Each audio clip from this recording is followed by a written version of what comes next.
Good evening, team. Welcome back to FPL Double Pivot. In a game week where some little different things happened, Harry Maguire scored a winner at Anfield. Burnley kept a clean sheet. And here on the show, we've got an over 100 points team. Unfortunately, it's not mine. It's the guy who's sitting opposite me. It's Kieran, FPL Discomfort. Kieran, how's your week, mate? It's been all right, mate. It's been all right. It's been a relatively quick week, it's felt. I think with football rolling over till Monday, Champions League kicking in, us once again streaming during the traitors. But no, it's been a good week, mate. What about... traitors is only on for, I think, another week or two, so not that it matters. But no, not too bad. How's your week been? Good, mate. A good. We're just chatting there. Just busy. Kids are off school, trying to level up. Kieran noticed it. Do you know what I mean? We've gone circular in the show.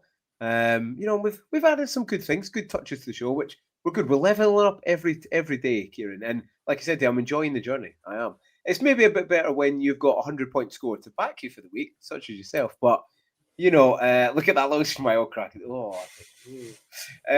Just a quick hi to people in the chat. Paul's there, Jackie's there, Com's coming on. All there. All the legends are there, Kieran. Listen, let's get straight into it. Like you're saying, there's been lots and lots of football. So let's just crack straight into it, mate. Okay, we're going to do matchups for game week 9, but just a quick one.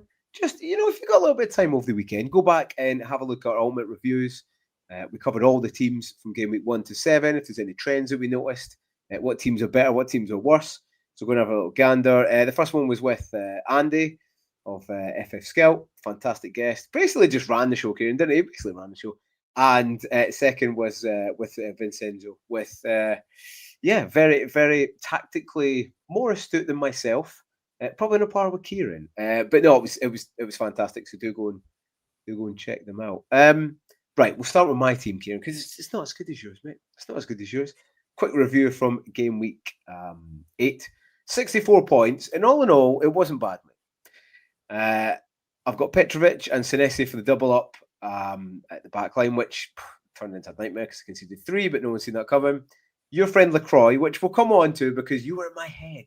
You were in my head talking about LaCroix there. Gabriel, 12-pointer, so it was good. It's always good to see a player that you brought in, scoring highly. Pedro Porro, don't even want to discuss him. He's dead to me. It's also dead to me as Reinders. Get out. Eze and Saka for the double up. Didn't really go to plan. Gordon, didn't go to plan.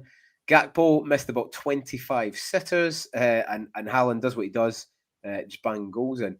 The big mistake for me, Kieran, and I basically got a green arrow this week, was Munoz. And do you know what? I was getting ready on Saturday. I went to a Halloween thing with the kids and that, and for some reason in my head, I thought, it's going to be a close game. Munoz at home isn't usually as attacking. He gets most of his returns away. I thought, do you know what? I'll put LaCroix in there. Kieran will be proud of me. I will put him in there. And yeah, that was the difference between a grey arrow and a green one, Kieran. But apart from that, it wasn't too bad. It was consolidating. It was a consolidation week, mate. What do you think? No, I agree with you. I think, yeah. LaCroix. Tell me, all wise one. Fizzy's let us down for a couple of weeks, hasn't he? He's let us down. He has, mate. It's almost as if, and we've all been guilty of it, right? You know when you buy a multi-pack of fizzy water cans or any fizzy drink, fizzy beverage, right?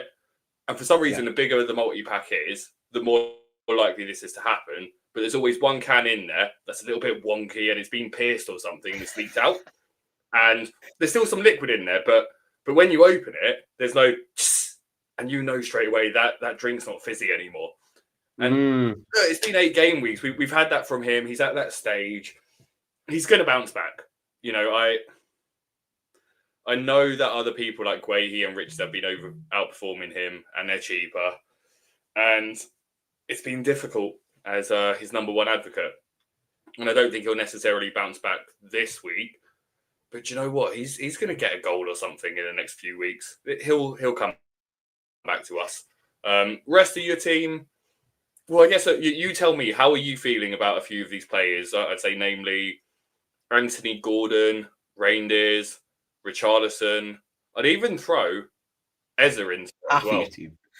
Yeah, I made my decision for we were discussing it well, but the double attack, I've gone with it and I have to follow it through for the next 3 games. Arsenal got fantastic fixtures for the next 3 games. And at the end of that, I'll review it and see. At the moment, the defence is winning, especially Timber, but I don't know, with Champions League and stuff, I don't know. I think it will even out. And I think hopefully the attack will slightly, end above. And I don't know what I was thinking, Lacroix Munoz, because even I've been talking about attacking midfielders literally since the start. I'm like, DEFCON, nah, get out. I don't know, just a bit more madness. But listen, I'll tell you why though. Like Shane, you were convinced that was a 1-0 game to Bournemouth. That's why. Like you just yeah. And if you're going with 1-0 Bournemouth and you're going with Lacroix for the DEFCON, right? You at that point you're saying Munoz gets nothing. Now you were horribly wrong with your prediction, but you backed it. You backed it, and that's why you went with Lacroix. So you know what? You've reminded me. That's why Kieran's here. You know what I mean? He's here to level me out. I think that's exactly what I was thinking at the time. And yeah, Munoz got 2 assists, which, I mean, when was the last time we got 2 assists in a game? I don't think it was ever. Apart from that, team-wise, I don't feel too bad. Like Gordon, he didn't do what he done in Champ League yesterday. He can do it in Champ League, but he can't do it in the league just now. He's still a quality player, so I think he still will be involved moving forward. Gakpo, I didn't like the look of maybe for a few weeks, but now, actually, he's probably the best attacker to have. I mean, he could have saved me. He could have genuinely had a hat-trick. He hit the post 3 times. He missed 2 guilty chances, so he could have a chance. The Reinders is weighing on me a little bit, and I've been looking at maybe taking him out. But for the rest, I think I'm probably going to keep in. Poro is expensive. 5.5 for like 1 or 2 points. He has to come out. But it's when, mate. It's when. That's the question. But apart from that, it's not too bad. Again, I'm in a bit of a consolidation phase. Maybe I could have kept one of my transfers, but yeah, in general, it wasn't too bad, mate. I mean, no one would have seen the Bournemouth 3-3 coming. Do you know what I mean? No. Especially Mateta getting a hat-trick. But hey, on for my team, this is why we're all here, ladies and gentlemen. This is why we're here. And yeah, that's not a glitch. That's not 10.4. That's 104 points with no chips used as well, Kieran, wasn't it? No chips necessary, mate. So talk us through your team, mate. Yeah, look, a heck of a lot went my way, right? Van Dijk to Mukiele just looks so inspired off the back of it, right? When you're looking at the 17 points. The reality is it was done to afford upgrading Jorginho Rutter into Eze, and Rutter got a return and Eze didn't. So in some weird world, if I had decided to just do the Van Dijk transfer to Mukiele, I would have started Rutter. No, I wouldn't have. I would have started Senesi, right? So again, completely moot point. The 2 transfers, one works out really well, the other one didn't. It's a defence, right? If you're looking at that, I had Dubravka with a 9-pointer, Munoz with a 10-pointer, Gabriel with a 12-pointer, Mukiele with a 17-pointer, and then Lacroix just chipping in with his 1 point. That's just mental. That's 49 points from my back 5. Like that, I guess that's just kind of the key thing that just stood out to me in this. Because when you then look at the midfield, there's nothing special in there. There are no hauls. Saka with a 7, Eze with a 7, Gakpo with a 7, Semenyo with a 4, Bruno with an 8. So nothing special in midfield. And everyone captained Haaland. I think it just was that decision to start Dubravka over Petrovic, which, again, just felt logical. If Burnley are going to keep clean sheets, and we know how good they were defensively last year in the Championship, it's going to be at home against promoted teams. So that just felt like a no-brainer. Same with starting Mukiele. He's playing Wolves. Now, I didn't expect him to be playing as a fullback, but he played as a fullback and he's still got DEFCON. And that means he's got DEFCON in every game he's played except for 1. And in that 1 game, Shane, he came 1 point short. So, it's mental when you look at that. I think I'd also give a nod to the Leeds players because Leeds actually were a better defence than Burnley last year in the Championship. From an XG perspective, they just conceded more. And Leeds are looking solid defensively. So, yeah, I think looking at my team, delighted with the score, delighted with a 104. It was a stupidly good green arrow from, about 400 and something K up to like 43K, which I'll be honest, Shane, I've never been at a rank like this. Getting a nosebleed, mate. Yeah, definitely not at this stage of the season. Right, I think it's one of those where like now you then need to start balancing with the fact that you're going to get red arrows, and you just have to accept some of those red arrows, and some of them will be big. Like I wouldn't be surprised if I got a red arrow this week from like 43 to 500k because it's so compact at the moment. There's lots of people that are playing their bench boost this week, so rank doesn't mean much, but it was definitely nice to kind of jump up quite a bit in a few leagues. There are, though, I'll say a number of leagues I'm in with only like a dozen players or so, where I'm still ranked around 5th or 6th, which is quite funny to show that some people are absolutely killing it this year.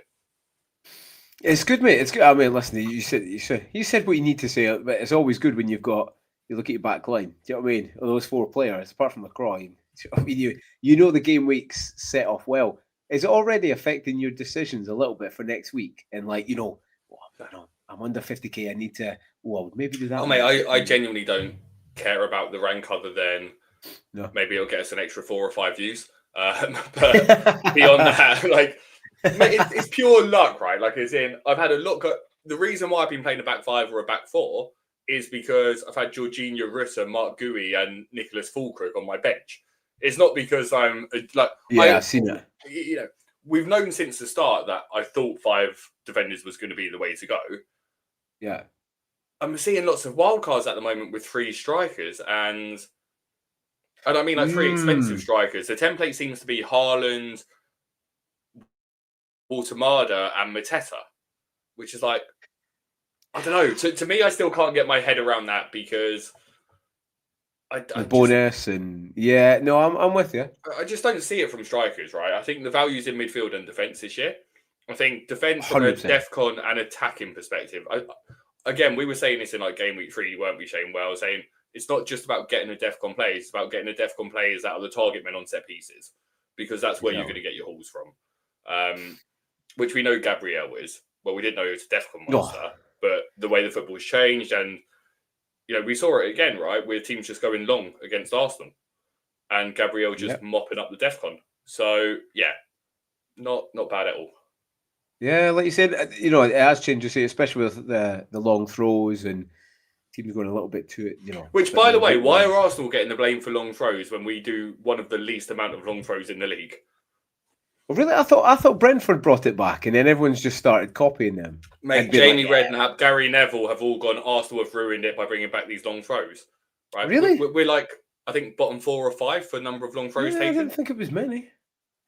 Jealousy, mate. Yeah. Jealousy. He didn't like it, but Colm kind of segued into those 3 strikers things, and he said Mateta getting a hat-trick was so annoying for me. I hadn't planned to come into my team for game week 10, and now every man, woman, and the dog is looking at him. Yeah, I'm the same. I mean, people are chasing points. We always chase points, but listen, for me, we'll come on to our teams in a bit, but for me, I'm not looking at him, mate. I mean, from one week to the next, he's a bit Watkins-y, he's a bit purple. He's got to be in the right, purple patch. Okay, he could have 4 goals, but next week he'll miss 3 guilty chances. So I'm not going to bring him in. And like you're saying, Kieran, you don't want 3 big strikers up top. Or not currently, anyway. I think 2 is max, and then the third striker role, bring that down. I can see some of the value in the 3, but again, I think it's, I don't know. But people are doing it to play a 3-4-3 formation, and that's where I'm not convinced. Yeah, that's it. But hey, no, mate, it was cracking week. Up to what are you up to? 40 odd K? 43,000 and change, I think. Wow, look at that! It's glad to know one leg of the double pivot is carrying us, and there is some good value in these pods, mate. There is. Sandra, how you doing, mate? We'll get some questions. What I will say though, Shane, is yes, mate. Oh, sorry. Last week, I find it funny how last week your veterans' vision was Palace, their attack. No, be nowhere near it. The topic for everyone this week has been, how do you get Palace attack into your team? Yeah, I think it got picked up on the Scoutcast that Palace, I mean, we will come into the teams in a minute, but they're more attacking and less defensive than what we anticipated. We have to kind of factor that in, especially if we've got maybe 2 defenders or maybe 1 attacker. I'm still not overly hot. And remember, they're playing again tonight, I think. So they're in Europe and they don't have the biggest squad, mate. Just a quick one from Colm. Running, falling over video coming out soon, Shane. Yes, there is. Actually, Colm, yes, there is. No falling over, though, hopefully. But yeah, there's plenty more running videos, mate, coming out. Right, yeah, cracking score. Right, let's cover what's going on this week, mate. What I've done is I've kind of picked out 3 main games. So we'll go into that and then we'll pick out some others. So the 3 main games I've picked out is Forest, United, and Liverpool. So we'll go to that. We'll go to the first one. Obviously, Liverpool, Man United. Huge win for United at Anfield. I don't know. What does this say? Does this say this is more Man United were good or Liverpool were bad? Or a bit of both? It was a bit of both, right? Like, I think we can quite clearly see that, like, Liverpool could have been out of sight at certain points in this game. I know the above average guys do an awesome debrief, which I think they did on Monday this week. And that will sort of have the XG charts as the games go through, where you can kind of see it. And then it's a bit clearer, right? Because if you look at this, you go, oh, yeah, they both had quite a lot of shots. Man United had lower XG than Liverpool. Well, yeah, it was actually a case of, like, Liverpool, in particular, Gakpo, like you said, he could have put them to bed, hit the post a couple of times. What I will say, and I shared a video that James Alcott posted recently, sort of saying, why is it not working at Liverpool? What's wrong with Salah? And I recommend everyone watches it. It's about 1 minute 30 long, if that. It's just, it's got a longer video of it that's probably about 20-25 minutes, but it's just one of those quick Yeah. And Salah is being bypassed a lot in this team. And so's Florian Wirtz, interestingly, because they've been playing it long. They've been going out wide. Kirkus hasn't been progressing, and Salah's receiving the ball in way worse positions than he was receiving it last year. Do you remember I was complimenting Klopp for making one small but subtle change last year, and that was giving Salah the ball with just one player in front of him? Because Mo Salah can beat one man, but he can't beat two. And now he's reverted back to kind of receiving the ball wide, quite a few people around him. And the longer it goes on, the more desperate he looks. Following the Champions League game, I don't know if you saw it. I did, yeah. He should have passed the ball to Wirtz. He didn't. And then he's removed all of his Liverpool stuff off of his Twitter page. Ooh. And I was on a space like on, I want to say on Tuesday. And look, spaces are what they are, right? People are going to jump on there. Anyone can talk. Yeah. And there was one person, and it sat with me, and I actually don't think he's got any reliable source, but I kind of agreed with it, or the premise of it. And he was confident that Mo Salah is being sold in January to Saudi.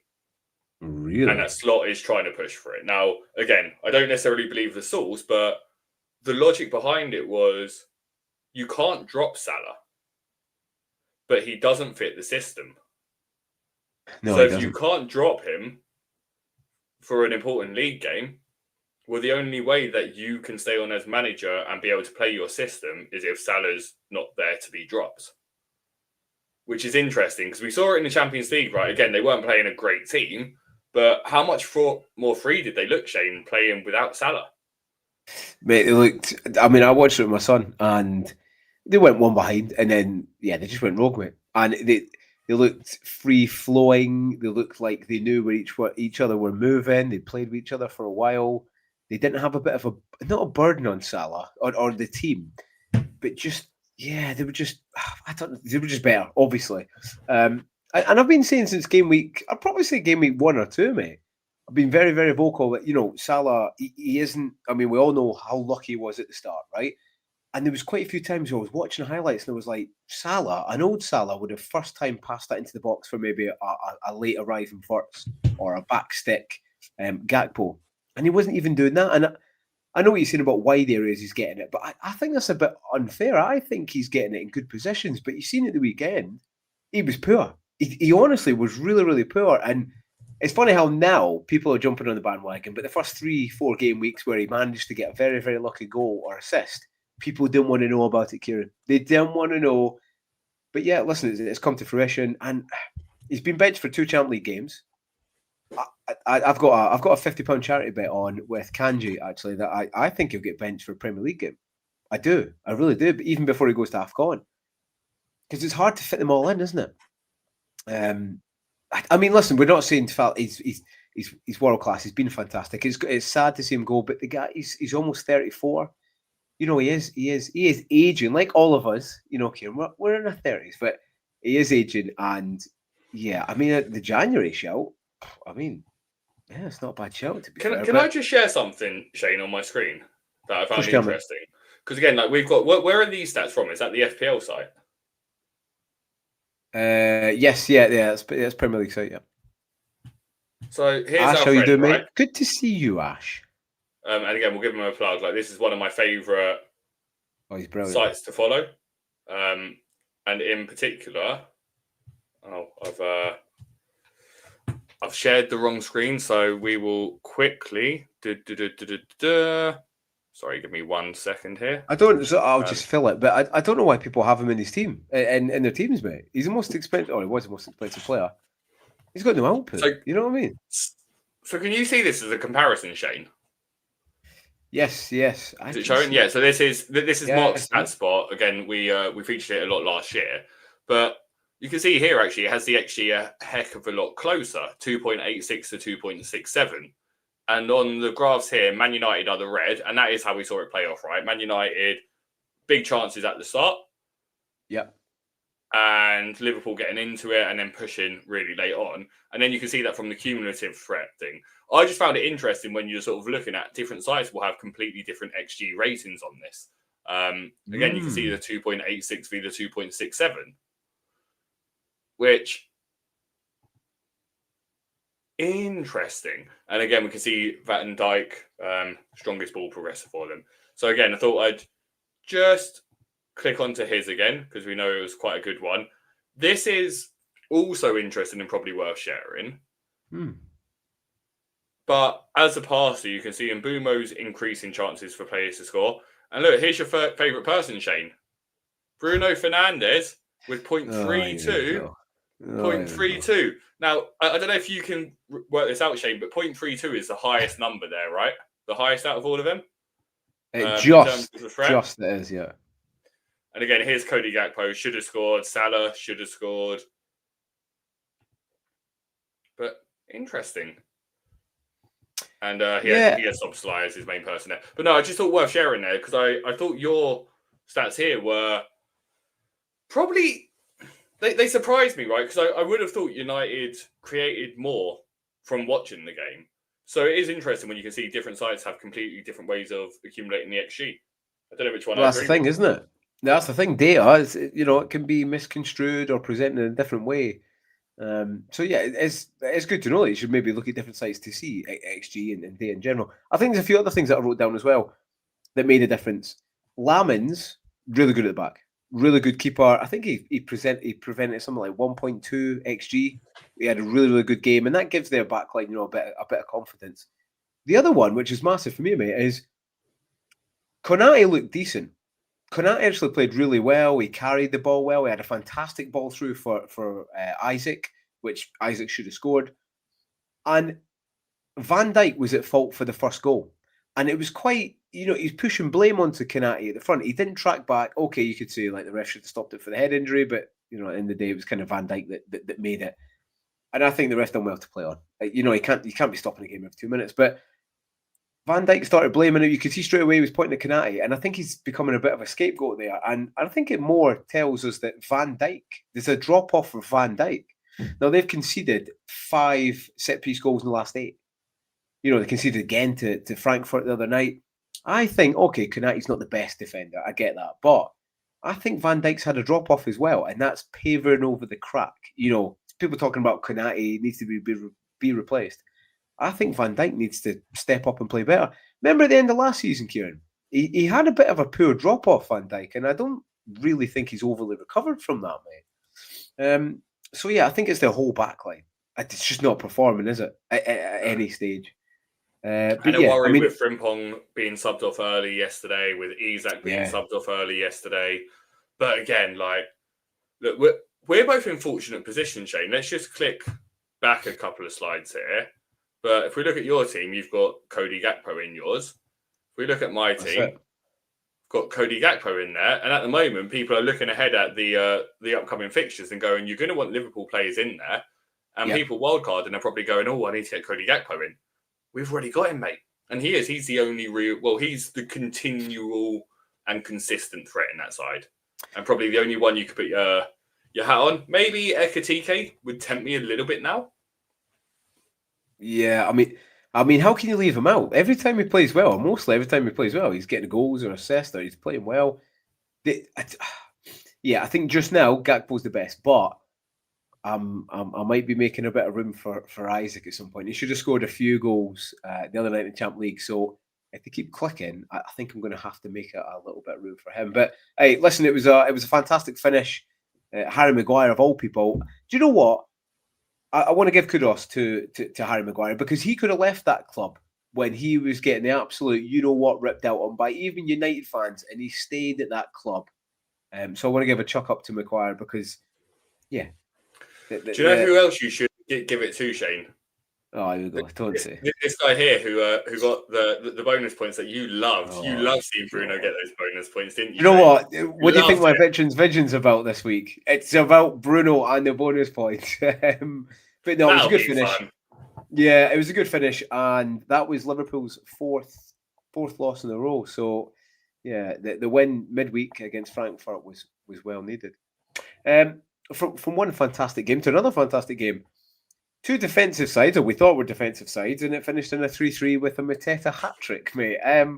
Palace Bournemouth, it got a bit out of hand. Basically, every time they went up each other end, they just scored every single time. Mateta still missed about, 2 chances? So it could have been even more. But thrilling game, mate. Fantastic game. And, I don't think anyone's seen this coming, did they? A 3-3? No. Not a chance. Like, I think I went 0-0 and you went 1-0 or something like that. Yeah, I went Bournemouth. And actually, probably Bournemouth more in line. Yeah. I guess it's one of those, right, where do you think that's what made the game open? What, they're 2-0? Do you know what I mean? As in, like, once you're behind, you then need to open yourself up, and we know how good Palace can be on that attack, right? When they want to be strong defensively, they can be strong defensively, but once that's been breached, they know they need to attack. And with players like Munoz, like Sarr, like Mateta, if they open up, they can break down most defences. We've seen them win the FA Cup because of that ability to break down defences. Yeah, I think he likes to have a bit more balance, doesn't he, Glasner, as all good managers do. But it's good that, when he turns it on, kind of like Fergie back in the day was like, right, these next 5-10 minutes, we're just going to go rogue and just batter them. And it's good that he can turn it on. He can flip that switch if he wants. I think when I seen Bournemouth 2 up, I was like, I told people Bournemouth might sneak this, especially 2-0. And I kind of expected Bournemouth to see that win out, actually. I really did. Okay, Palace at home, Palace away, it'd be hard to stop them. But 2-0 up Bournemouth, most people would expect them to see that out. So I was pretty disappointed that they came back, to be honest. But no, again, it was still a thrilling game. It was good. Listen, Com said at the top hour, people are chasing that hat-trick points off of Mateta. I've got no interest in getting him in, mate. I really, really don't. He's a bit of a DCL Mark II for me. He misses so many chances, and I still don't like. He gets so many chances. He does, but I mean, listen, they're effectively playing 75% of the squad tonight. They'll play that majority of squad as well at the weekend. They've then got Liverpool in the tonight. Cup. Yeah, I mean, Richards is out, but he's got to rest some players. But then they've got Liverpool next week in the Cup.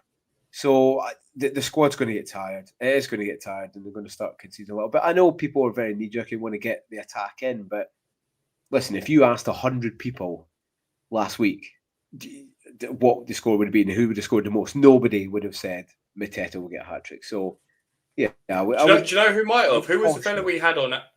Who was the fella we had during the predictions last week that was predicting like 7-1? Oh, yeah, we did. Yeah, I'm trying to think what he predicted. To be honest, mate, he may have said Mateta hat-trick, to be honest. I think he did say Mateta. Actually, I'll have to look back and have a little gander on there. That'll be good. But no, it was a good game. And in general. Gary's on from podcast. Good to see you, Gary, mate. If you're not following him, go and follow him. Had a great show the other day as well with Bacon. Really good show. He said, I hear you have some little prick on with you tomorrow morning, Shane. I do, mate. I do. Nick Trigger Lips is coming on. If this is going to happen, Gary, so he, it was a very good episode with Nathan Bacon yesterday. Bacon. Really enjoyed it. Watch it back. Really good guy. Met him a couple of times at Game Week 39. Like, lovely guy. Like, he travelled from Wales all the way to go. The one that you were at was, I don't know what you were, 4th official, 5th official. The one up in... the game, yeah. Yeah. He was there for that one, wasn't he, as well? Like, really nice guy. Gary, he's not the top ranked content creator in FPL, mate. He's not. Like, we need to correct that tomorrow. Who's the top ranked? Well, actually, I'm not actually in that list, Shane. I'm only in that list if I look at it from my own account. So I'm going to have to send a message. I'm going to have to send a message to FPL Game Week and go, can I be added to the content creators before you update the list, just so I can take a quick screenshot of it? I have to be in, mate. One thing I was going to do quickly, and I know we've already moved past them, but again, love this guy, Mark Stats. Give him a follow, like, seriously. But this tweet here, which I found interesting, we'll close the messages because who knows what they could have. Liverpool replaced a 91st percentile Robertson and a 100th percentile Trent with fullbacks around the 40th percentile in ball progression. And if you look at this, you can see here, Robertson and Trent were both up there as the best players in terms of progressing the ball. And they've now got Kirkus at 41 and Conor Bradley at 44. And it's not just that. And I've seen Gary's comment and we'll come on to it. But I'm just rolling there. Go on. Points per game. If you look at this as well, the key thing here is they're more vulnerably, and this was your point, Shane, they're more vulnerable defensively than before, particularly right after losing the ball. On average, they concede 0.4 more open play XG per game this season than last. Which it's ridiculous, right? They are conceding, they're creating less goals, and they're creating less XG. That's a great graphic, and they are allowing more XG. So yeah, I mean, you just got to watch the game, haven't you? And I think it does tell you more about Van Dijk. I mean, I'm glad I moved them on 3 game weeks ago, but yeah, that back line's not good. I mean, listen, it doesn't matter if they're going to do like a City-esque, we'll score more than you. You know what I mean? You can score 2 and we'll score 5. It doesn't really matter, but it will catch up with them. And again, like I was saying last week, and I've been saying for a few weeks, Kieran, they're not playing like champions. A certain Arsenal are playing like champions, but we'll come on to them. You come on to the point of Gary because I know you're itching to say it. No, I didn't need to say anything. I thought I'd just put this screen. Just put the graphic on. Yeah. Oh, sorry, I done you a misservice, mate. I put 44k. I apologise. Whoa. 43,143. So my preferred so we might be this season. Oh, actually, if I pulled my weight a little bit and played Munoz, we might have been the best double. We'd have to have a look at what's his name, Serge and James's. Claire's put 2-0 Forest. We'll come on to that, and we'll actually come on to that right now, Kieran. Not the 2-0 tonight. However, we'll come on to that game at the weekend. So Chelsea Forest. So I brought up 3 because we kind of picked 2 or 3 games to play with, and then we kind of just come over the rest, kind of just little spiel about the rest. But it's quite interesting here that Forest have got more XG than Chelsea, and in the first half they played really, really well. Forest, they probably should have scored 2 goals. Now, listen, we all know Ange's team. It doesn't matter. He'll keep going until he either wins 8-0 or he gets battered 6-1. And effectively, you know, that's what happened. They got beat 3-0 in the end. But they deserve more from the game. And again, it's a little bit kind of like Mateta, mate. I think people just need to calm down a little bit. We've got to remember, Forest didn't become a bad team overnight. Okay, maybe they did with Ange's manager, but it's the same squad as it was last year. They got European football. You know, it's a good team. And tonight they're beating who are they playing tonight? Porto. They're playing Porto tonight. They're winning 2-0 at home. So for me, I'm kind of looking at a few of the players, Kieran. I am. So I mean, listen, Chelsea, fantastic. Got great fixtures anyway. They had a fantastic midweek. They win 5-1, 6-1. With effectively the second string side. Enzo came off at halftime as well, so people want to have a little look at him. I think people were a bit disappointed to play, Premier League at the weekend, but they look good, don't they? They do look good. But what do you think of my point more on Forest, Kieran? Are people like losing hope? They're definitely going down now. Dyche is in, so it's going to be poor football. I mean, this first game in, he's only had a few days to train. They've beaten Porto 2-0.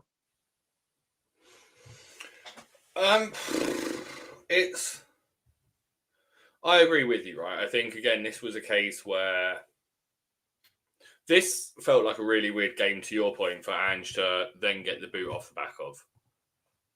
Yeah. Like, again, to your point, if we look at it, blue is Forest. Almost up until, 5 minutes before half-time, Forest dominated and Chelsea did nothing. And then Forest did nothing afterwards, basically. So they were looking good. They just didn't take any of those chances. They just couldn't finish anything. No. Chelsea were ridiculously lucky to get a clean sheet in this game. But Pedro Neto looks like the one, doesn't he, over at Chelsea? The one person that everyone's ignoring. Neto was just involved in everything for them.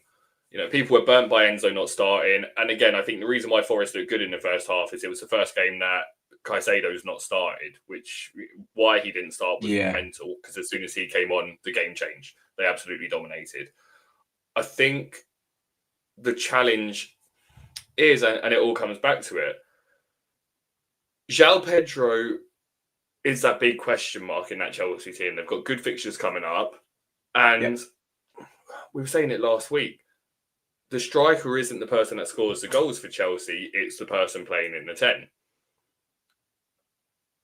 When he dropped back into the 10, he looked like he had a chance of scoring when Mark Gui came on. Which then kind of throws my head into a spin, because I was quite tempted by Enzo last week and I didn't go for him. Yeah. Thankfully, because it would have been instead of Mukiele, interestingly, because I would have done 2 midfield swaps instead. Yeah. But thank you, Enzo. Well, I just didn't fancy him yet. Coming back from injury was the only thing. I was going, I'm not sure, I'll leave it a week. But the problem is, it now feels as if, off the back of the Champions League, Mark Gui could start, Guru, whatever it is, right? Could start as striker. Yes. Now, if he starts as striker, then João Pedro is a good option. Yeah. But does that then mean that Enzo isn't? Because then Enzo's not he's playing the 10. Yeah. Playing the 6. But then is he still on pens? Right, but Chelsea aren't going to get pens every week.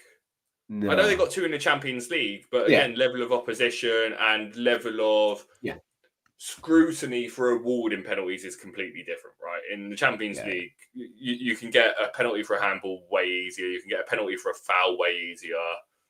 Lots. It just seems a lot softer. A lower bar, isn't it? Yeah, it's a lower bar. Yeah, that's probably a better way.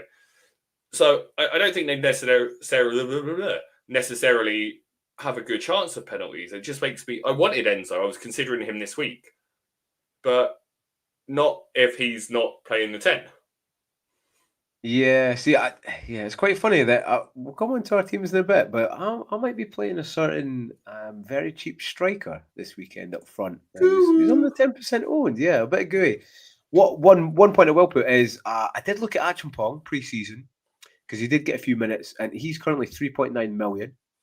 Okay, he's not locked in that team. He's got a lot of centre-backs, a lot coming back from injury, but he's definitely one to consider, if he can get the odd game here or there. 3.9 million for a goal-scoring, centre-back's pretty good. Like you say, Neto. Yeah, double-check. You got me thinking. I'm pretty sure it's 3.9. I'll have a look while you keep talking. Have a little look. The other one as well is Neto, again, with all kind of, because he's been in and out, he's a bit inconsistent. Yeah, he is 3.9, to be fair. Yeah, mate, I seen it. I was like 3.9, and it was like, gee, even if he plays... That's weird, because I've heard everyone asking if that Burnley player is going to be playing. So he was 4 at the start of the season, and I almost got him in, at the very start, just for bench, or he might get a game. But 3.9 mil, if you're maybe on wildcard, I think he's definitely one to consider. The other one is Neto, like I was saying. There's too many stars in that team for us to go from Neto, but like Kieran was saying, he might be the actual one to go for that we're all kind of ignoring. And the other one is James, and there's something, Kieran, that I like to bring up. It's a bit of context. So, a goal and assist at 4 starts in a row. It looks like his injuries are behind him. But for context, the assist, I don't know if you've seen it, but the assist was tapping the free kick, and then the free kick got smashed in, and then the goal was a little bit of bouncing in the box and then smashed in.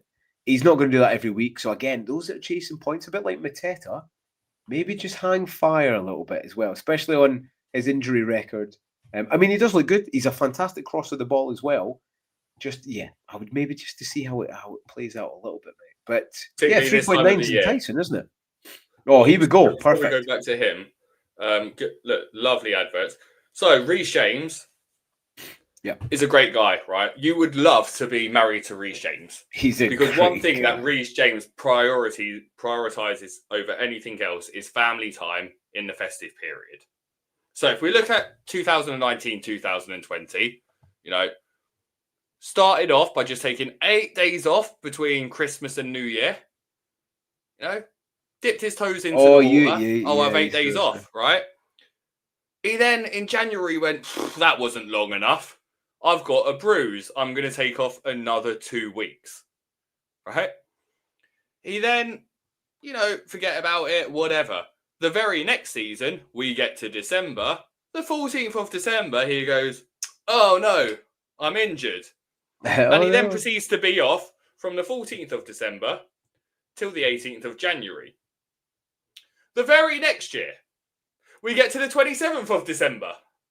And Reece James goes, oh, Christmas, can't do it, lads. And takes off till the 14th of February. Prolonged one this time. Turns out this was quite a significant one and he then missed pretty much the rest of the season. But he's then back. But this time he decides in October, it's getting close to Christmas, I like Halloween as well. So he takes 2 months off in October. He comes back for a couple of weeks. But then once again on the 27th of December, Reece James takes the Christmas break off until February. We then get to the next year of 22-23. And we get to the 11th of December. When Reece James goes Christmas time and takes off till May. He then comes back the next year and we get to the 19th of November. At which point Reece James goes Christmas time and takes off till the day he normally starts being injured, but it's like the 27th of December. So the whole point is, in winter months, Reece James definitely prioritises family time. Every single year, Reece James has missed the festive period. So, again, you can get him in because we're not quite at the festive period yet. But he has had an injury from the 13th of October and the 10th or the 19th of November in the last two injuries. So, this injury could come any point from today till the 27th of December. But mark my words, Reece James is taking a break in the Christmas period. We could take that to the bank. I'm going to clip that as well. So when he does take it off and he's like, Kieran, just so you know, that's me going off. 2 week break. Thanks very much. But take the wife away to Barbados. Yeah. To recover. Yeah, I mean, hey, he's got it squared away. Actually, it's a great idea. But yeah, I would a little bit like Mateta. I want to see how it plays out. It's good watching him. He is really good to watch, and I hope he's past his injury, dramas, because he is a fantastic player. But again, there's still that, that added will he play, won't he play? The last point I want to bring up on this is Gusto, mate. I've been saying for weeks, Gusto is not a very good player. I don't know what he was doing. It was like he was trying to get sent off, especially the second yellow. He didn't even look bothered. Yeah, I mean, he obviously suspended anyway, so there's more chance of Reece James playing. But that's the three main ones we did. Is there any ones here you want to bring up before we move on? I think the other one for me, actually, mate, is I almost brought it up, is Burnley Leeds. For all those individuals, all those content creators that were like, DCL, he's cheap, he gets chances, it's DCL. And I was watching the highlights, and the first thing I seen of DCL, mate, was him attempting a Ronaldo v Juventus overhead kick-esque. And I thought there and then, do you know what? Yeah, I'm glad I don't have this guy. I can't believe people made the move. Like you were saying, Burnley have got a great record against Leeds, and they did. They ground it out. Leeds are very different away than at home, clearly. But two teams, actually, that are very strong at home, or stronger than what promoted sides have been. So, yeah, that was one other I picked out, mate. Is there any other games that you would like to pick out? Or obviously Arsenal won 1-0, you know what I mean? Still marching on. Is there any ones that you found exciting or found talking point-esque? No, I think we've been on last week for long enough now. I think we can move past it. We'll just say, Colm, you got away with one. So very happy with your 1-0, I imagine. Yeah. They made it work. Right, mate. Okay, it's time for a little bit of discomfort zone. I think I've already covered this off during it, so this will be relatively quick, right? But it is just more.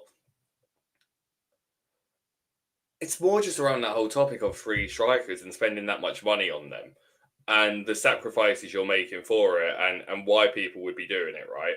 Like, to me, strikers just aren't scoring the same amount of points. Marcelo, if people aren't following him on X, definitely give a look through his posts. He breaks it down into sort of like returns per position and price value, etc. And it's clear that you want to be playing 4 or 5. Oh, Shane, no. Oh, no. Oh, no. There we are. You want to be playing 4 or 5 defenders. You don't want to.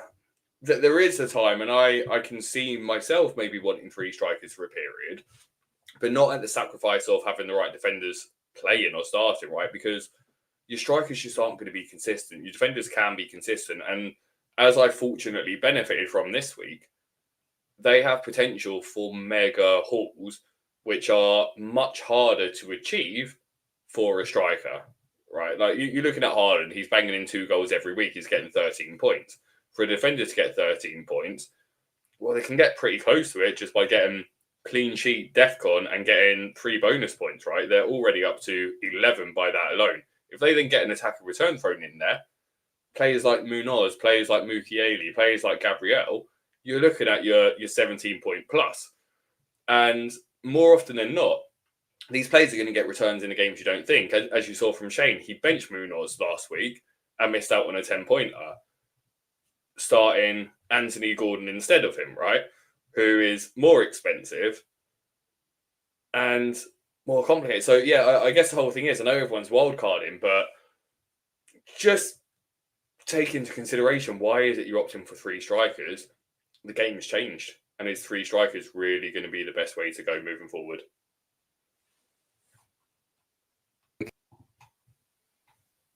Thanks. I'll just put me back on. Thanks for reminding me of Bench Munoz, mate. Big fan of that. Can I? No, you got a good point. I mean, currently we don't want 3 strikers. I've seen some people with 3 big dogs up top, like Haaland, Gyökeres, and maybe not Watkins too expensive, but maybe like a Thiago, something like that. I don't think it's the right time just now. Definitely, I think 1 big dog. Thiago's okay though, because he's not like, again, it's to do with sort of more the money that you're investing in it. Thiago's not that expensive, but again, I'd rather have Thiago as like my 2nd striker than my 3rd striker. And again, Craig FPL Vincenzo did a really good video on this a couple of days ago, so go and give his one a watch and get him to 500 subscribers as well, because he's super close on it. But yeah, there's people way smarter than me that are presenting the information about 3 strikers not being the right way. I think the problem that we're seeing at the moment is that a lot of the more mainstream content creators are all navigating towards the thing that we've discussed before, but very similar teams driven by very similar data provided by very similar algorithms. Yep. And go on. The algorithms still don't understand DEFCON.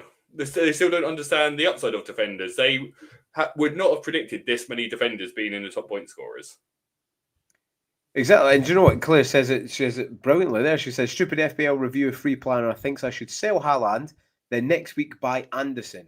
I don't think so. Claire, if you pay for the version, it will tell you to keep Haaland. See, that's where they try and get you. For free, sell him. But if you pay us, keep him. Even Gary says reviews wildcard has Salah in it. I don't think so. No, it doesn't. This was a point that I made. Like, I don't know if you watched FPL Juice yesterday, but they were saying like your unpopular opinions. And mine was, you don't need to spend your budget, right? Like the obsession with going, I've got 100 million. I can afford Mo Salah with this draft, right? But you can also afford Cody Gakpo, right? And still have like 6 million left. Exactly. And that doesn't mean you then need to go and spend that 6 million by upgrading Krupi Jr. to Isak. Because Why would you? So it's this thing. I think it's this obsession that we all have as humans, where the most expensive thing must be the best thing because it's the most expensive. But that's not the case, and things have changed. So it's that combined thing where review will look at it, run the model, and go, "We've done this really good draft, and we still have like 14 million left, so we can get Salah into it." Right? But why? Why do you want it? Exactly. And this is what I've been saying for weeks, mate. And do you know what? As we come on to Veterans Vision, that could have been what I'm going to go on about, because we can't let the robots win, mate. We can't let the robots win. However, today is not about DEFCON. It's not about models. It's not about review this, review that. It's about one man who is the pain of me, and his name's Bruno Fernandes. Now, fantastic win for United at the weekend. It really was. However, I watched the game, and there wasn't really much he created. I'll give him his due. The assist for Harry Maguire, big slab head to put in and finish, was a very good assist. However, all this chances created this, chances created that. No. Now, XG wise, Bruno had 0.1. 0.1. There was a certain Embuemo who had 0.4. So we're really saying that assists and chances created, depends what scale you're on there, it's a big slidey scale, is worth more than goals. No, we know how FPL works. You get more points for goals, you get less points for assists. So the fact that he got 3 bonus in a game where 2 midfielders scored and a defender scored the winning goal at Anfield, I think is an injustice. Nay, it is a crime. And it's something that we should stamp out. And I would like everyone to put in their position and see what they think for Bruno. Because I do like him, but he's someone we love to hate or hate to love. I can't make my mind up yet, mate. Kieran, can you help me? Do you hate to love him or do you love to hate him? You probably love him this weekend. I just think like that's a good round. For anyone who doesn't know our relationship, if they just look at our interaction on this topic on Twitter, it's almost like a breakup between the two of us on Bruno, right? Because for me, you just picked completely the wrong game to use as an example. I do agree in some elements that, like, we know Bruno's an FPL darling, right? We know that he aligns well with the way they hand bonus points out, right? And how you accumulate the BPSs.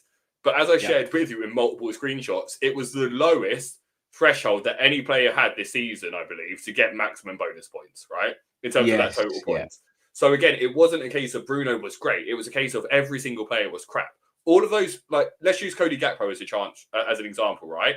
All those shots Cody Gakpo had that hit the post were shots off target. Now, for hitting a shot off target, you lose points, right? Yeah. So he pushed himself out the equation, whereas if he'd hit them half an inch closer and they were saved, it would have been higher because they were on target shots, right? You can't score a goal if it hits the post. That's just be better, Gakpo. Just be better, mate. Do you know what I mean? Yeah. Just be better, mate. If we then look at Mbeumo, look, I get elements of Mbeumo from what you're saying, right? I do. But to your point, and the whole reason why they designed the BPS and why they tweaked it slightly this season was that it was being, like, number one, if you scored a penalty, it was like crack cocaine, right? You were going to get max bonus, and that just didn't make sense, right? So they had to tweak that. They had to tweak as well goalkeepers making saves inside the box, right? Because that's more impressive than saving a long shot from 50 yards out, right? So they had to make all of these different amendments in. The thing is, like with Mbeumo, again, he scored, and he was very influential in terms of a lot of the stuff he did. But what he also did was he lost the ball quite a lot of times, right? And that then, each time you lose in possession, you're going to lose some of those. No, I get that. So I guess that's it. Like, my point is, like, it didn't take much for anyone to get max bonus in that game. It genuinely didn't, right? Bruno wasn't close to it, but number one, that, like, who was it that was saying it? I think it was Baker on the above average was saying, like, Bruno looked dead. Bruno, this was the first game where Bruno looked tired during the game. Yeah. Like, Bruno never looks tired. Bruno's running for 90 minutes, but he looked tired. And that cross was almost a exhausted bang. And it was perfect. Yeah, it was a bit, right? And you've got to give credit to Harry Maguire for scoring the goal, and I do agree with you for that. But the way the bonus point system is set up is that based on your position, you're awarded points for doing stuff that is right for your position. So Bruno clearing the ball, a goal line clearance, wouldn't get the same points as a Harry Maguire goal line clearance. No. And it shouldn't. Maguire get more, No. And it shouldn't, right? So to that same extent, like, I do agree, like, the winning goal surprised me, but Maguire was so far away on the bonus points. He'd done nothing all game. Can you remember him making a great challenge or doing anything? No, Cody Gakpo had him on ice. Like, Liverpool were dominating them. It wasn't a case of United's defence being good. It was a case of Liverpool being wasteful with chances. So I get your point on the general basis, but it's one of those where, like, Bruno's an FPL darling. If he gets an attack and return, he's going to get 2 or 3 bonus points. Yeah. So you've then got to make that decision of, is it worth it at 9 mil? And it probably still isn't in reality. But in lower scoring game weeks in general, or where not many midfield and strikers, and it goes back to this point, even when he doesn't do much, he can haul. Whereas for a striker, it's harder to haul, right? Bruno does have this addition of DEFCON points now. He does have the fact that if he gets an attack in return, he is going to max bonus. So Bruno, you're looking at sort of more consistent 4 to 10 point returns. And that's then a case of, like, well, if you're not having Mo Salah, you probably can justify having Bruno in your team as like a set and forget. And particularly, and I think everyone should be looking at him and Mbeumo potentially on a wild card, not one or the other. But we've got to remember, this United team don't have European football to play. So they can rest and prepare every single week. Them, Bournemouth, I'd say they're the 2 good teams this year that don't have it. I'd say secondary tiers, Brighton maybe, Everton maybe. But again, like, you'd have Bournemouth and United here, and you'd have Brighton and Everton like here, right? So again, if you're looking at these things, and you then look at someone like Bruno and go, he's expensive, but he's going to keep pissing you off, Shane, if you don't own him. Whereas if you own him, you just go, Bruno just doing Bruno things. Yeah. So I get your point. Yeah, no, and it wasn't like, listen, I've got Gakpo, especially after he missed that gilt-edged header and he hit the post. Like you're saying, that's a short of target.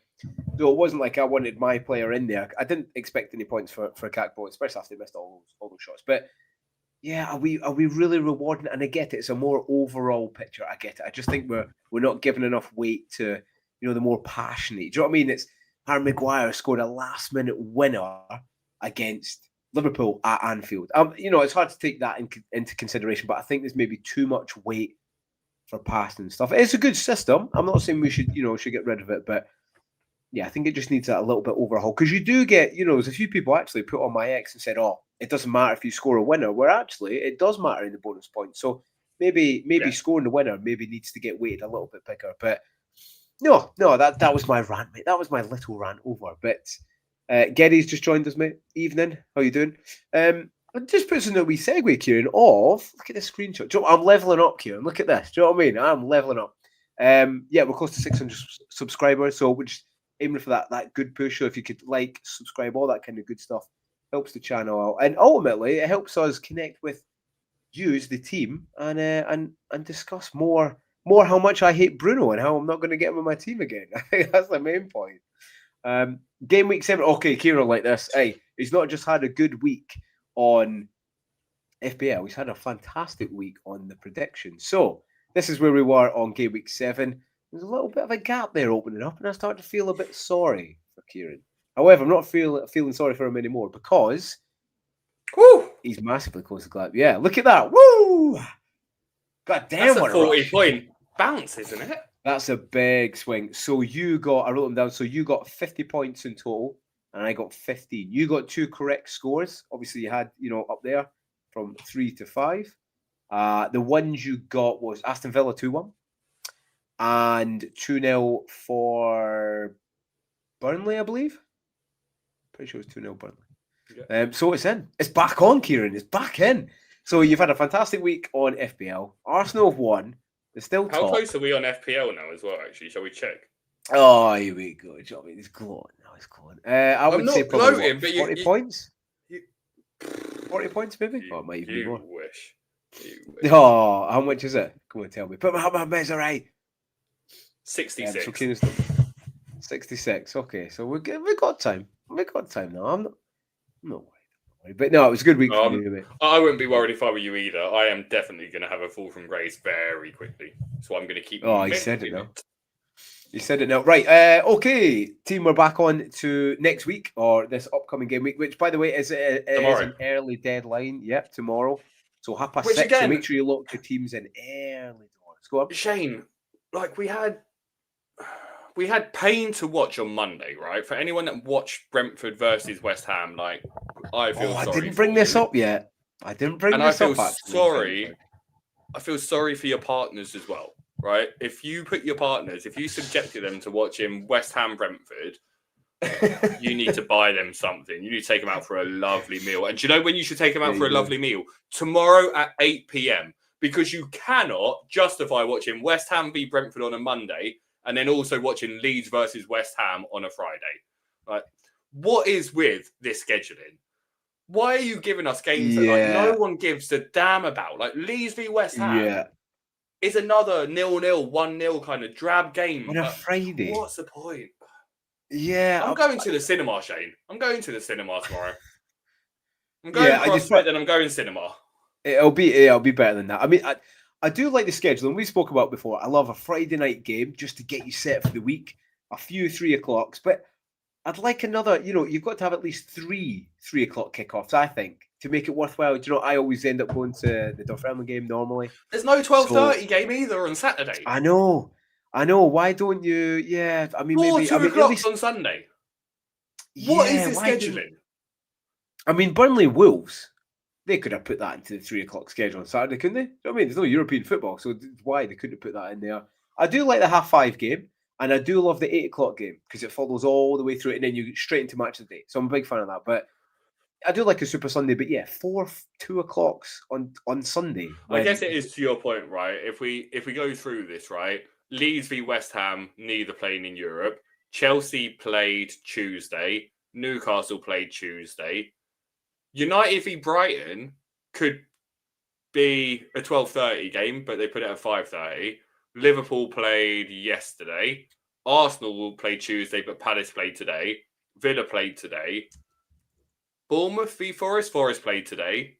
Yeah. Wolves v Burnley, to your point, that's a 3 o'clock game. Everton v Spurs. I guess Spurs played yesterday, right? So I can see the logic behind it. But we don't want logic, Kieran. We want good football every single day, every single night. At least you've got no weekend curse. You've got no. And actually, I kind of like no early kickoff because I'm meant to be doing stuff around the house, and I always get distracted. So actually, it's probably a good thing. But this would have been a great weekend for meets, right? Because for me personally, trying to get to London for a 12:30 game, right? That's just not happening because I'm not leaving my house at 11 o'clock on a Saturday. Rushing to get to the train, right? Like it's just I'm not going to rush on a Saturday. Saturday is go for a nice walk, go down to the beach, grab a coffee, take it slow, right? This would be perfect because you turn up just to watch 2 games no one cares about at 3 o'clock, catching up with your mates. And then, boom, 5:30 game, boom, 8 o'clock game, get home at midnight. Lovely. That would have been a great week for it. Pow in the kisser. Right, so team, follow along with us. Put your scores in the chat. Usually, Colm and Geddy and Paul and Jackie, they tell us the better scores. They're probably actually smashing it. I need to set up a little scores league because they're probably absolutely ruining us. But let's start with the Friday night game. I'll come to you first, mate, because it gives me a little bit more time to think about it. Leeds West Ham and that fantastic fixture, mate. What are you going with scores wise? Oh God! Do you know what? Right, I had to. I think I've told you. Like, I've got the prediction league with my friends. That normally I use this show to help me then predict in that one. What I am going to say in this game, and Charlie FPL Meerkat posted this, and it's kind of mad, right? But Leeds. So West Ham keep conceding to centre mids. And they're also bad at set pieces. Now, part of me tempted just to call this a 0-0 and be done with it. But I do like what Charlie was saying. So I'm going to go out there and say that Sean Longstaff gets an attack in return in this game. Ooh. And I'm going to go with a 1-1. A little 1-1. Yeah, by the way, if you don't follow Charlie Meerkat, he does some fantastic stuff. definitely go over and follow him, especially before you set your scores for the week, or even choose your FPL players, because there's a few posts he puts up there, fantastic threads that might change your mind. So 1-1 from Kieran, 2-1 from Geddy, 2-1 from Colm. Do you want to copy them? One. Yeah, that's the thing. This is why I'm biding my time. No, Leeds a little bit like Burnley. You know, they are strong at home, and if you want to stay up, you've got to have good home form, which they both have. I just feel like it's either going to be a draw. I mean, the thing that has pulled me back is that game the other day for West Ham was atrocious, and there was a lot of shaking his head from Nuno. I just don't think they have the squad for it. So I'm going to refrain from a West Ham 1-1. I'm actually going to go for a 0-0, mate. I am. I'm going to go for a 0-0. A boring little 0-0. Okay. On from that first game on Saturday, 3:00 is Chelsea Sunderland. Now this is a difficult one. It puts me in a little bit of a pickle, mate, because Chelsea looked fantastic. Again, you need a little bit of context for Champions League. They were, you know, the other team who they playing Ajax. They were down to 10 men, 25th minute or something, roughly like that. So it was a little bit different. Chelsea is still a powerhouse. They essentially played the second string side, and they battered them. So, but I think a lot of that is if you keep changing your team, though, Kieran, it's going to have a little bit of effect on your performances, either be Champions League or the Premier League. Sunderland are good. Their away form isn't as good as the home form. I think this is going to be a little tight fixture. A lot of people are trying to get Enzo in or Pedro. I might be playing a certain striker, a Spanish striker for Chelsea. I still think it'd be close. I'm actually going to go 2-1. I think they're still susceptible at the back, Chelsea. I'm going to go 2-1 Chelsea. What are you thinking for Kieran? Yeah, I don't hate it. I don't hate it. Jackie. No, but I also tend to agree with you. No, go on. Share other people's scores for me to be. Sorry, yeah, Jackie just went 2-1 for Leeds, same as quite a few others. Geddy's gone 2-0 Chelsea, and Colm's gone 4-1 Sunderland. So a little bit like me, but he thinks they'll batter them after that. So yeah, like Sunderland have done really well at home, but they've also had like piss easy teams to play at home. They faced Wolves, Brentford, and West Ham, right? And I personally think 2 of those teams could get relegated this year. Or, well, you know, I think all 3 will be there or thereabouts, but I think 2 of them could be relegated this year. And they drew with Villa. Away from home, they've lost to United, they've lost to Burnley, but they drew 0-0 at Palace, and the loss to Burnley is fine, whatever. The loss to United was 2-0, and that kick-started United's run of form. Chelsea are an odd one, right? Because this is a Chelsea team that lost to Brighton, I think, after the Champions League game. I'll have to check on my phone while I'm doing it, but I think it was the game after the Champions League. Let me have a quick skim through here. Well, while you have a skim, I'll just put a little filler in there, Kieran. I'm wrong. It was before. So that completely undoes it. Because they then won the game afterwards against Liverpool. So, I don't know. Yeah. I don't think Sunderland score. I think I'm probably going to copy Hippie and go with 2-0 to Chelsea. 2-0 Chelsea. Well, again, I was about to put a filler in there. Let me hit you with some knowledge. The game against Forest, where they won 3-0, they only had 1.66 XG. All right, so that kind of, again, we always need a little bit of context. They scored from 2 set pieces as well. And Forest, how bad they were, you know, they still had chances. And I've been saying it for a while that Chelsea, especially at the back line, they keep overcommitting. And quite a few times, either a misplaced pass, which I think they'd done 3 in the first half. They just basically gave it away to Forest, where Forest should have scored. So they are quite susceptible at the back. And for me, that's why I've gone 2-1. I think Sunderland put up a good fight because they have been doing really, really well, and it's refreshing. But yeah, I think they still succumb to that. Right, the other 3:00 kickoff is Newcastle Fulham. Colm's team. It'd be interesting to see what Colm puts on there. Hopefully Newcastle, after the Champions League escapade where Flash Gordon came back in, hopefully he starts banging something. What do you think on that, mate? You are first on this one, mate. Give me a little bit of time. Newcastle have failed to win back-to-back games this season, right? And the good news is they're coming off of a defeat to Brighton, so they've got a good chance of winning this game. Fulham, on the other hand, have lost 3 games in a row, and Yes. don't really. I don't know. They look shit, is what you're I'm saying. just yeah. Sorry, Colm. I'm sorry, man. I'm just going to throw out a 3-1 Newcastle here. Oh, that was close. Jackie put 3-0, mate. 3-1, eh? Yeah, I'm gonna let Fulham get a goal.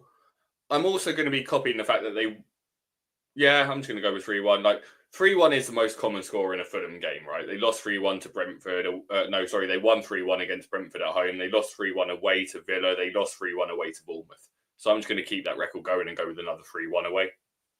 Okay, Geddy's gone for 4-0. I like where your head's at, Geddy. Paul's gone for a little more subdued 1-0, which I could also see happening, to be honest. Fulham, very defensive. There is one, yes. Geddy's put it in. And this is why the team are here, Kieran. This is why they're here to help us and guide us. Anderson is out. And that's a big deal because, Bassey comes in. He's not too bad, but I've always thought for a while since the start of the season how they would cope with especially injuries and an Anderson injury. Robertson's already not playing at left back. Sessegnon's he's playing in there. Combs actually you put it on there. Sessegnon brace. I think Com might be drinking. I don't think they score. I think they've managed to score a few times. I feel a bit sorry for King because he's a really, really good player. He's just got he's getting no service. He's got no output to pass to, but he's doing his best in there. I think it's a bit of a battering that we go, do you know what? Fulham, they're in a little bit of trouble here. Not to go down, but just in terms of form. I'm gonna go. It's between 3 and 4. Do you know what? I'm gonna go 4. I am gonna go 4, and hopefully Gordon. I'm gonna put it. Gordon's gonna get in the score sheet. He is gonna get in the score sheet. I'm sorry, Colin. It seems like we're all against him this week. 12 Media says Voltamade hat trick. Do you know what's funny on that, Kieran? Voltamade's been decent, but again, the context, I don't think he's that striker that's going to bang braces. There's an important thing, by the way, and I think it's important that we acknowledge this and that Colin points it out. But Anderson doesn't play for Fulham. Anderson does. Oh, I know. Anderson it's more the plays dialect. For Forest. No, but Geddy claimed Anderson won't be playing, and as Colin pointed out, that doesn't matter because Diop will play instead of Anderson. Good point. However, Diop is a little bit of a fire sale. I don't overly rate him. A little bit of head on fire. He just comes out his box and he just takes people out. I could see a penalty in that game, bringing Gordon down. So clip that, and that's what's going to happen. Hopefully, he gets back up and slots it, and go, yes, that's why I've kept Gordon. Pow, right in the kiss off. I'm going 4-0. Right, it's on to me next. The evening kickoff for Saturday. I'm going to love watching this game, actually. United on their first back-to-back win. Is that under Amarin? Which is in itself an insane stat, Kieran. First back-to-back win. We've said before in this channel, I've said before, United are always one game away from absolute implosion, mate. So I don't really know what to do in this fixture because, one game they win, then they lose. They've won 2 in a row now. They're at home, which does make a difference. They are good at home. XG is very high. Brighton aren't very good away, actually, but United haven't got the best record against them. Evening kickoff. Do you know what? I can't believe I'm doing this, mate. I'm gonna go 2-1 United. I am going to go 2-1 United. I think it's more Brighton's poor form. But hey, could be a Hurtzler masterclass against Amarin. Could teach him a lesson, mate. But I think I'll go 2-1 United. They are strong. What are you thinking? So, Geddy's gone 3-1. Jackie's gone 2-0. Brighton this season, and I saw it posted earlier that Man United have had one of the hardest start to the season, right? United have played Arsenal, City, Chelsea, Liverpool. Yeah. Pretty tough, right? Mm-hmm. Brighton have played City, Spurs, Chelsea, Newcastle. So again, not as hard. But in those games against City, Spurs, Chelsea, Newcastle, so 4 games, 12 points and off for Shane. How many points have Brighton got? In 4 games? In the 4 games against Newcastle, Chelsea, Spurs and City. Well, they beat City, didn't they? Yep. So I'm gonna go 8. They got 10. That's close. So they have beaten Newcastle, Chelsea, and City, and they drew with Spurs. That's Which is good. surprising, right? Now, Chelsea was away. The other 3 were at home. But they beat Yeah. Chelsea 3-1 away.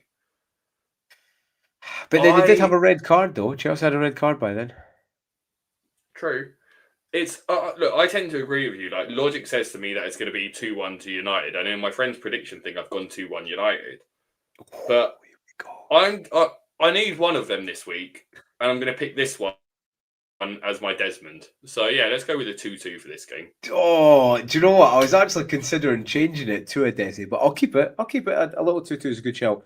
I can't believe we're actually going, I predict the Man United win. I think that's what feels wrong. It feels wrong. Do you know what I mean? But yeah, it'd be interesting to see how they develop. And actually, if we want to start looking at, obviously you got Bruno, quite a few other people, but maybe we want to start looking at Mbeumo. And I was even going mental enough to think about maybe the United keeper. But yeah, I'll bring that down. Last one on Saturday night then is Brentford Liverpool, who, by the way, Kieran, they won again at the weekend. They've had a very good start. They're definitely not going down. Would you like to change your position on the set piece coach? No, they're going down. Are they now? Because, they're playing really well. I mean, listen, they played West Ham. West Ham were, I think me and you could have beaten them the other day. They were dreadful. But I think they have been better than what people realised. Listen, there's still a big, big season to go. They might dip in form. But yeah, I'd like to give him a chuck up. I think he's actually done. I agree with you. Like, I guess the things that I'll throw out there, because I'm the first one to predict on this one, right? But like, 19, 18, 17, 16, 15, 14. So Brentford are in 13th with 10 points, right? Which isn't bad. To your point, it's not bad. Yeah. Below them are Newcastle. You'd expect Newcastle to finish above them, right? Yep. Oh, yeah. Definitely. And then Fulham, yeah, I probably would. The thing that I find just really surprising about Brentford, though, is West Ham is the first easy on fixture game that they've won. They beat Man United. They drew with Chelsea. They beat Villa. But they lost to Forest. They lost to Sunderland. They lost to Fulham. Hard to predict. So do you see what I mean? As in, like, they're a team that when West Ham is the anomaly game in there because they won. And the game before that, they lost to City. But they only lost 1-0 to City. That Brentford feel to me a team that try harder against bigger teams to keep it close. Yeah, maybe, yeah. So I'm going to go with like 1-0 Liverpool.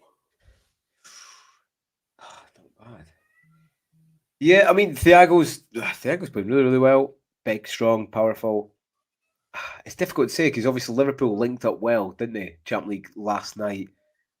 Depends what slot plays. Like, I mean, he's not going to leave Salah on the bench again. There's no way he's going to leave him on the bench. I mean, we could maybe clip that if he does leave him on the bench, but I can't see it. But then who drops out from? Do you know? He's in a conundrum, and if that is true that he does want him to go in January, maybe he does leave him on the bench to kind of force him out a little bit. But it's a difficult one because Liverpool at the back are still a nightmare, mate. They really, really are.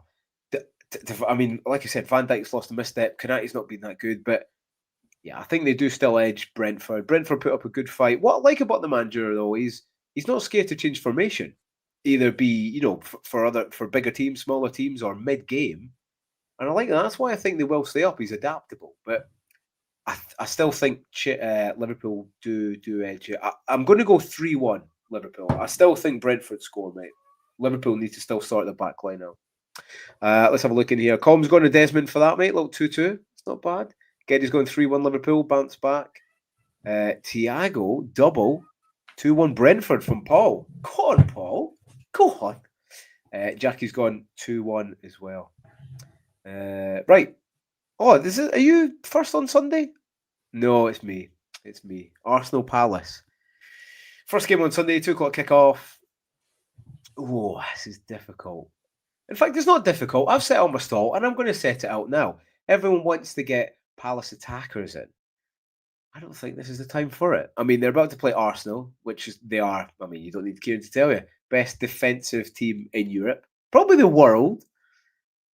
I just don't see anything other than a bit of Arsenal domination. They play midweek. They're playing tonight with essentially 75% of their squad. I've been saying since last week that they're going to start getting tired. And I think this is the first game that it has an effect. Playing Thursday night to Sunday, I don't see anything on Arsenal bash up. So I'm going to go Arsenal 3-0. Kieran will be happy with that. Kieran, what's your response, mate? Jackie's gone 2-0. Geddy's gone 2-0. Colm's gone Desmond. He loves the Desmond, mate. He loves the Desi. 12 Media's gone 1-0. Gabriel from a corner. Yeah, probably. Probably. Gabriel's going to go close to Haaland. You're going for an Eze goal in this game? Yeah, well, it's funny you should say that. And even if he's benched, I mean, that's not ideal, but he seems to... Say it's 1-0 and Arsenal need to finish it and put in a final nail in the coffin. Need to... Come on, change the game, score. I hope this is the start of Eze's run. So I'd like to say yes, Eze will score. Cool. Are you as confident? Yeah, I'm not confident on the clean sheet though. I'm going to go with 3-1 in this game. Oh, it's not a bad shout. Yeah, I just feel a 3-1. Yeah, I get it. 3-1. Actually, yeah. I've been saying that Arsenal are going to start letting little goals in, but I'll stick with 3-0. I'll stick with 3-0. And yes, like Kieran's put up there, remember to like and share the stream. It really, really helps us. And we're enjoying it, Kieran, remember me? We're enjoying the journey, mate. Right. So from 1A to the next day, Aston Villa versus Man City. Is it a difficult one? I don't think it's a difficult one. It is, mate. I don't think it's a difficult one to predict, but I will let you start, mate. Yeah, I'm just going to be pretty direct on this one. Like, Haaland's going to get a brace because it's what he does, right? And Villa off the back of Europe, no thank you. Maybe they get a goal, probably not. I'm just going to go 3-0 City. Yeah, I mean, that's pretty set. Listen, Villa got beat tonight by Go Ahead Eagles. Is that right, Kieran? Yeah. Anybody, I would put it to you, team, and anyone listening or watching the stream back, anyone who has Go Ahead in their team, probably not the best team you could play against. So they're decent. Yeah. They're doing well in Eredivisie this year. No, they are. No, I'm joking. I jest, but listen, City are a different beast, and Haaland's a different beast. I had a look at that back line tonight for Villa. Okay, there's one or two changes in there, but it's not the best. It's not the best. It's not the most powerful. It's not the strongest. And you're playing Erling Haaland, who just can't stop scoring. So, yeah, 3-0. I don't want to go the same as Kieran. I want to be different from Kieran. So, do you know what? I'm going to go... I think it'll be more than 3, actually. And I think, hopefully, I don't know whether to play Reinders or not. We'll come into the team. They do concede from a lot of central mids, actually. I mean, Charlie's probably done a very good thread on this. I'm going to go 4-0. I'm going to go slightly more, mate. You done that first one? I'm just going to go and it's you. I'm going to go make the cat be quiet for a second. So that's all right. I've got the team to keep me company here, and actually, I'm predicting first. So, Colm's gone 2-1 City. Geddy's gone 2-1 City. Oh, Jackie's gone 2-1 City. 12 Media's gone 2-0 City. A lot of 2-1s there. I'm going to go first for Bournemouth, Nottingham Forest. This is a difficult one, Kieran. Coming back as you join me there, mate. Forest have won tonight. Dyche is in the building. He's rising like a phoenix from the ashes that is Dyche ball. And Forest haven't become a bad team overnight, like I was saying. I think this is going to be difficult. I think there's going to be one goal in it either way. What way it goes, I'm not sure. I honestly can see a Forest 1-0. But Semenyo and Clive are playing really well. So I'm actually going to go a 1-1, mate. 1-1 for Bournemouth Forest. Oh, Com's got, look at that, me and Com like this. He's gone 1-0 Forest. Dyche ball. Came in, good to join. Good that you joined us, mate. Good to see you. He's gone 0-0. That's actually a great shout, mate. Great shout. Cayman's on his wild card this week as well. So, like, go check if anyone's on a wild card. I was chatting with him on his space yesterday. And, do you know what? His is one of the few 3 up top formations that I've seen. Oh, is it? Reason being, if I'm not mistaken, Cayman, I think he's got like Josh King in as like an enabler in midfield. And then he's got 5 decent defenders, right? And that's where I'm more open to that sacrifice because, like, you're going to be playing a 4-3-3 quite frequently. And you can still go like 5-3-2, etc. So, yeah, really like his. I think he posted a new wildcard video this morning. So go give him a watch on that. Yeah, great. And anyway, so Bournemouth v Forest. The reason why I was mentioning that actually is I think he's got Senesi and Petrovic. So I wonder if his prediction is slightly Yes. influenced by the double Bournemouth defence that we both have. It's funny, By isn't it? the How double. I don't know if you've realised it, Shane. People like Semenyo, Senesi, Yep. Munoz, Gabriel. Like basically, my team is becoming a template now. So yeah, I'm feeling you're making me feel happy about that. I didn't get a 100-point game week, but like Cayman's put in there. I put he's got Salah, but no, obviously it's not. He's got Saka and Gakpo, which we both got, mate. He's going to go for Petrovic and the double Bournemouth defence, which is good. So it's making me slightly feel a bit better. He's got close to this. Oh no, my bench isn't showing where it has Senesi and Petrovic. Hang on, it's because everyone's trying to copy you, Kieran. Everyone's trying to get the 100 points, mate. They're trying to copy what you're doing now, mate. You know what I mean? Oh, sorry. To get 100 points, did I go?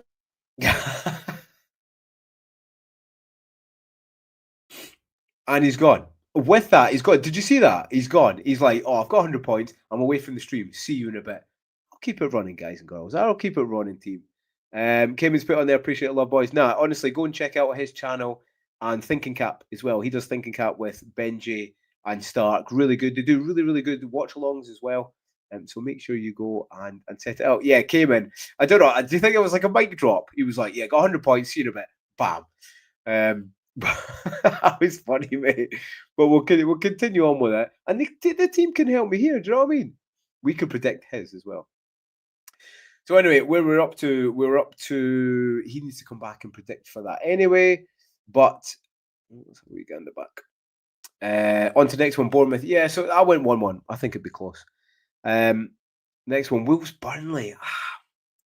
It's a difficult one, this, because I don't mind Wolves' attack. I mean, they've not had much going on, but Burnley, they're grinding out wins. Kieran's back. He's back. Have you finished the mic drop? Have you got 100 points for the week? I didn't drop the mic. I kicked a cable. Oh, that was quality, mate. Right, it's still on you. Bournemouth Forest. 2-1. 2-1 Bournemouth, so we can keep it moving on. 2-1 Bournemouth. Okay, on to Wolves Burnley. I don't want to spend too long on this because it's not really. It's me first, isn't it, on this one? Too much. Is it? 0-0. 0-0. Next game. 0-0. Okay. Jackie's put 1-0 Wolves. 1-0 Wolves. Com's going 1-0 Burnley. Oh, this is difficult. I mean, since he signed his new contract, the manager, he's had a bit of a nightmare. So, I think Burnley do score. Do you know what? I'm going to go Burnley 2-1. That's what I'm doing right there. Where did you go? 1-0? Oh, 0-0. 0-0. Exciting. Wow. Do you know the last one? I've just clicked on something. How many points per game do you reckon Wolves have at home so far this season? 1.2. That's probably less. 0.25. So they've got 1 point in their home games. How many points do you reckon Burnley have away from home this season? What? Per game or just in general? It's the same answer, to be honest, mate. 1? 0. Oh, fucking hell. So we're set for a great game then. So if you've got nothing else to do, don't watch the Friday night game and don't watch the second last game on Sunday. Last one, mate. Everton Spurs. Is it on me first? Isn't it? Yeah. I kind of feel like Richarlison scores in this, I feel like it comes on and scores. I don't know why. Grealish is back, so that makes a big, big difference for Everton. They were a bit pointless without him up top. It's a hard place to go. Tottenham are going to keep it tight though. I don't want to go 1-1. I think I've done too many 1-1s. I'm going to go 2-1 actually. It's about time Everton lost at home. So I'm going to go 2-1 Spurs. Fair. Eddie's put 3-1. Com's going a little 1-1. Yeah, it's a tough one.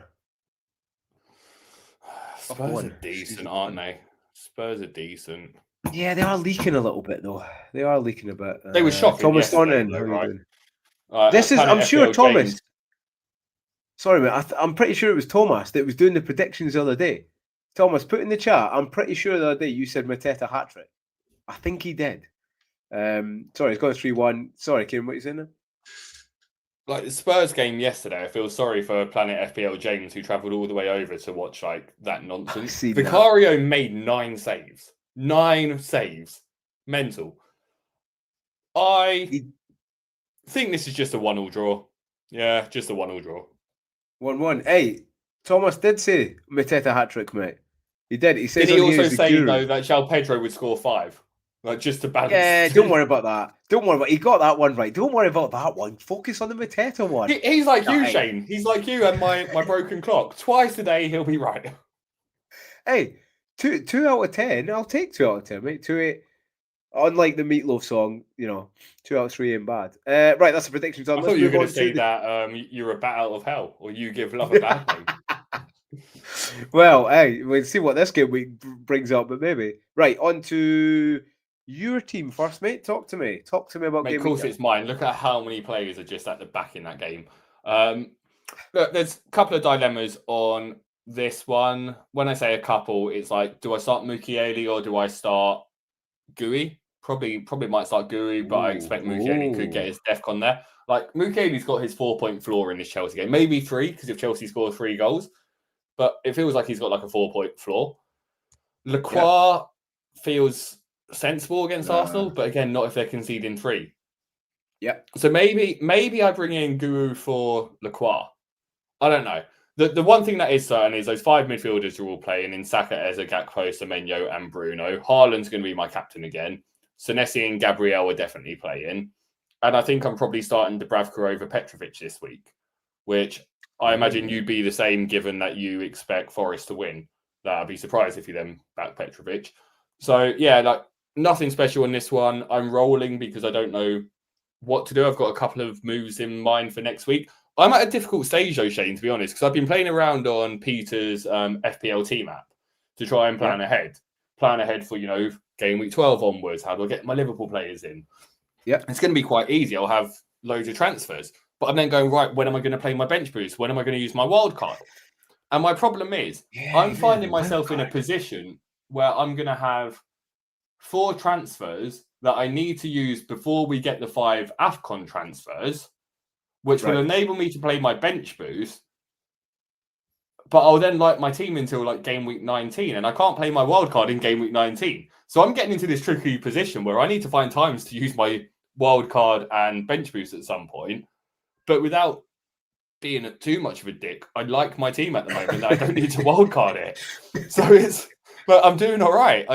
It's just a tough one. So my dilemma is when to wild card and bench boost, and it's not this week is the clear thing. So this week's a case of just roll the transfer, keep your options open.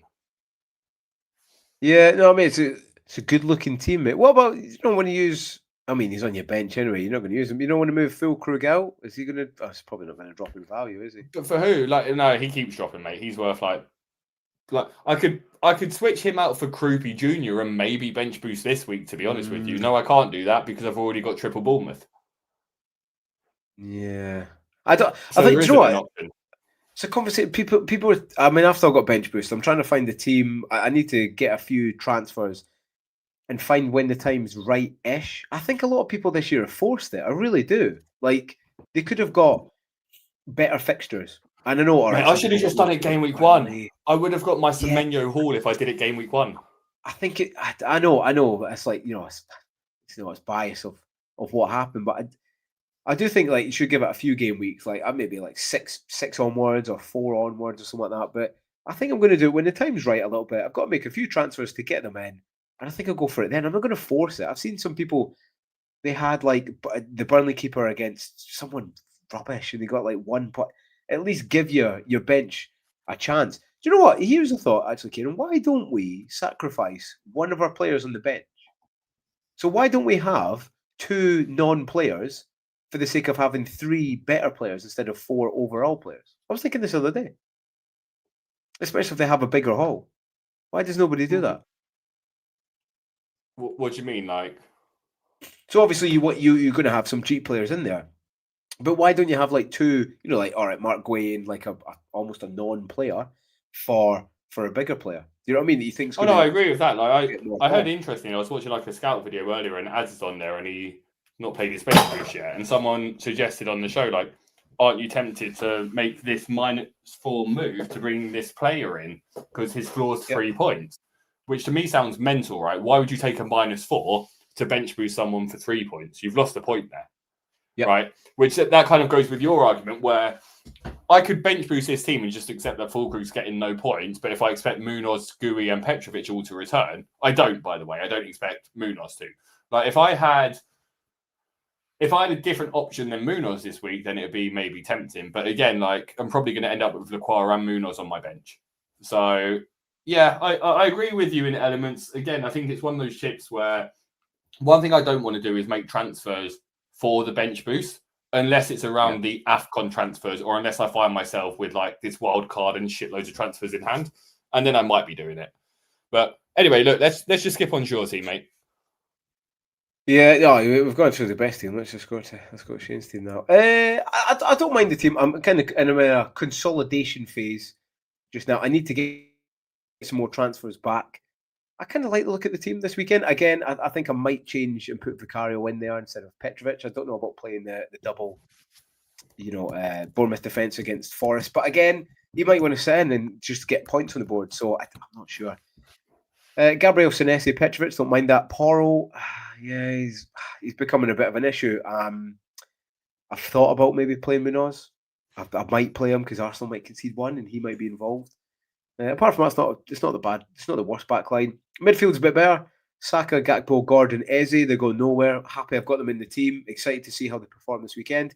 Reinders is a tough one because I was thinking today, I was like, do you know what? I've had enough of Reinders. I need to get him out, right? But actually against Villa, they got beat tonight. Pressure's on them a little bit. I can see Reinders getting an assist in that. It's about time. He usually gets one return in every 3. He's due a return. So I might play him, especially if I think it's going to be City 3-4-0. I'll probably play him. And then up top, Haaland, who's obviously going to be captain. You'd be stupid not to. And Mark Guay, after his performance in his goal midweek, Trigger Lips, actually, who I've got on the show tomorrow, he's been talking about Guay. He's been shouting about him. He's going to start. I think he will start because he played really, really well. Striker and Pedro, in the 10 the other day. So, I mean, he's got something in a hole. Why not? Why not have a go? I think he could get something, mate. And then on the bench, I've not got the best bench, mate. Vicario, Richarlison, Munoz, and Lacroix. Lacroix, I want to start moving out. He's 5.1 now. He's not doing it for me. He's not doing it for me anymore, Kieran. I know he's your boy, but nah. And then Richarlison, he's been starting on the bench. He might start against Everton because obviously it's his old club, but he needs to move out as well. I'll more than likely put him down to like a 4.3 Obi and then upgrade maybe Reinders. But again, I think I just give it this weekend, see what happens out. There's no one, is there anyone that's on your radar that you have to get in this week, Kieran? I mean, you're set up really well, but is there anyone you think, do you know what? I might have to definitely get that player in. No. I don't think there is. It's a tough week. I think you probably want Semenyo. I think you probably want Semenyo, but you're predicting that Forest win, possibly because you don't have Semenyo. But what I then still argue is you've got double Bournemouth defence here when you're predicting that Forest win. No, do you know what's funny? Carrier in goal. Do you know what's funny? I chose to go. I'd take Semenyo out, and I took a bit of a risk, but he couldn't sustain those level of points. And I've got a little bit lucky, I think. And Dyche's come in for Forest, and he'll play very, very, very defensively, and that's probably not good for Semenyo, especially with Kluivert coming back into the team as well. He's going to share some points. He's playing fantastic, so he could just turn it on. But I'm actually happy at that decision, mate, and I'm not as scared as I was before Dyche came in. Gary says, sell Porro to Big Dan Burn, easy clean sheet this weekend. That's not a bad shout, mate. It isn't a bad shout. Yeah, but that's my thoughts, mate. That's my thoughts. But anyway, I think we're good. We're pretty set. You're in a well better position. You got wild card as well, mate. Winning FPL this year? No. Well, no. God, no. Don't be silly. Don't be silly. That leads us to the end of the show. Again, I thought we were getting it to about 1 hour 15, and we've gone back up. But yeah. But this one I'm casual because I'm off work tomorrow, taking my nieces out for the day. So I'm all chill. You can already see I'm wearing my Beetlejuice pajamas because it's Halloween. Okay. It's October, so get the spooky out. In fact, I should have had Chucky up here with us today, shouldn't I? You should have, mate. I tell you what, if the viewers want to see me dressed up as some kind of Halloween thing, put it in there. I might acknowledge that. You mean you're not? Wait. Right, let's move on to some of the questions. Oh, Both the same. All right, so PVR, Paul van Rensburg, our resident South African. Who do I bench out of Munoz, Sarr, and Mateta? Maybe I play all three. I guess the question, PVR, is who are your other players that you'd be benching them for? I can tell you, actually, hang on. I might be able to see PVR. Oh, look at this. Look at that. This is in time. This is in time.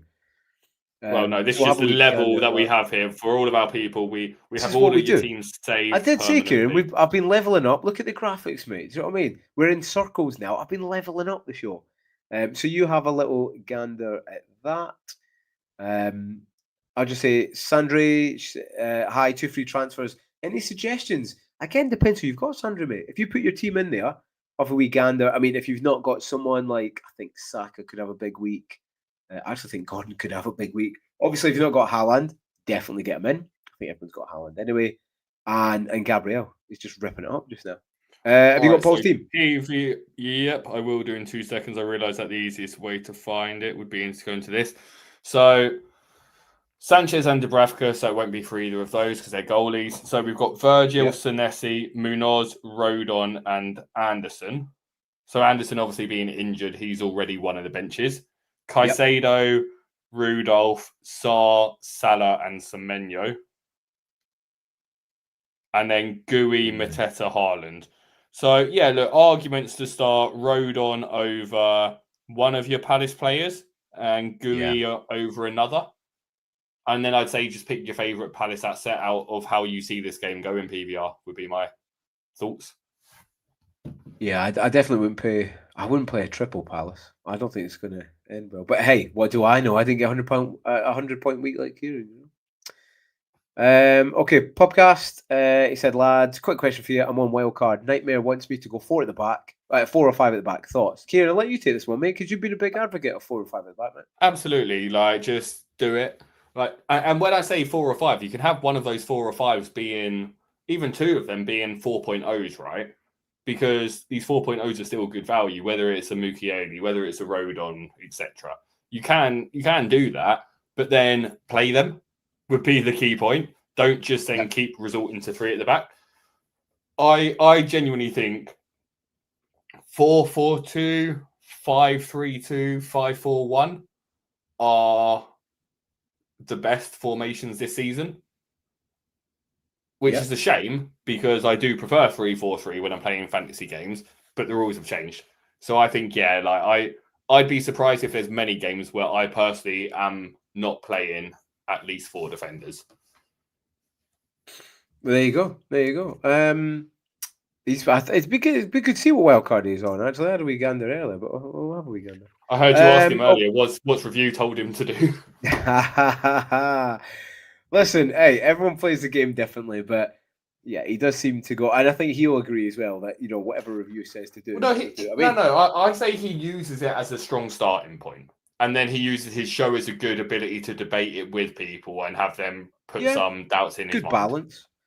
Yeah, but you want to bring that player, and you want to give that show, but I do anyway. Claire, how you doing? He says I binned off Salah and Pedro last Sunday night, and also got rid of Reinders tonight. See that. Might be following suit. Colin Johnson says, can't get Bruno with Gabriel, Timber, Saka, Semenyo, and Haaland. Munoz. Who would you take out from there, Kieran? Or would you just roll with it for a week? You definitely can, right? I suppose it would depend who else you got, doesn't it? Well, yeah, that's it. Because the only person I don't have, the only person I don't have out of that team is Timber, and I can get Timber in quite easily for like. For me, it would be almost a straight swap for Lacroix because I've got the money in the bank. Yeah. But the point is, like, the reason why Colin can't do that is because Colin probably has 2 or 3 expensive strikers. I was just thinking the same. Yeah, just bring one down to like the Krippe if you want, or an Obi. Obi's 4.3. Because I think 3's too much just now. It is to share. And hey, listen, midfielders get more points anyway, don't they? Especially Bruno. He gets all the points. Thanks for that, Colin. Thomas, who he told us about the Mateta hat trick. Tell us the next one, mate. He says bench 2: Calafiore, Timber, Munoz, Senesi, Tosin. Cheers. I could bench Anthony, but I don't think so. I think he scores v Wolves. I think he does as well. Kieran, what would you do? Bench to? I definitely bench Tosin because I think there's a chance he might. He probably. Well, yeah, I think like there's a chance he doesn't. Munoz feels like a bench, right? Like we're both benching Munoz, Definitely. so yeah. For me, sorry, I think Munoz and Tosin are the obvious ones. Yeah. I have a sneaking suspicion, and again, this is based on nothing more than just looking at everyone else's minutes being managed recently. But it wouldn't surprise me if Ben White got a start. Yeah, after Champions League, yeah, he's going to get a start. Because Calafiori got a rest in the Champions League, right? We started Lewis Skelly. And Ben White's been on the bench coming off the last few games. So again, I don't think he starts, but it wouldn't surprise me if he started in this game. It also wouldn't surprise me if like Mosquera started or Hincapié. Again, I've said it all along, like Arsenal defenders are going to miss some of these games coming up. All of these juicy fixtures, they are going to miss one of them, each of them will. But yeah, logic would just say Munoz and Tosin. Yeah, I play Sinesi against Forest. Like, it'll be close. It'll be a close game, and it probably will be a clean sheet. So that one's out. Calm. I've been rolling transfers and probably should again, but something in me wants to do something weird, such as you come to the right show, come, such as Romero to James, money in the bank. I think I said that on this, everyone's very knee jerky. I would wait for James. I really would. Like, it looks good. He gets a goal and assist, but there's a bit of context in there. Like, the assist was just a tap for a free kick, and the goal was right place, right time in the box. I would say though, like if you have rolled quite a few transfers, then you're in a good position to bring James in and take him out again when he gets injured, because these are good fixtures. Like if I were to pick a Chelsea defender, I guess that's the one thing is I do feel as if I'd like to have a Chelsea defender for their fixture runs, but Cucurella seems really expensive at 6 mil. Yeah, whereas Reece James for almost $1 mil cheaper, I get it. So calm. I say if you've got the transfers in hand and you're being patient, then yeah, absolutely. In your position, I probably would. And then lastly, it's not even a question. It's just he just put that in there because it's nice. Geddy says, "Have a great weekend all and enjoy the football. May we all have green arrows." To you, Geddy, to everybody in the chat as well. Before you all go, if you can like, sub, all that kind of good stuff, mate. Kieran, it was good to catch up with you, especially in a 100-week game week for you.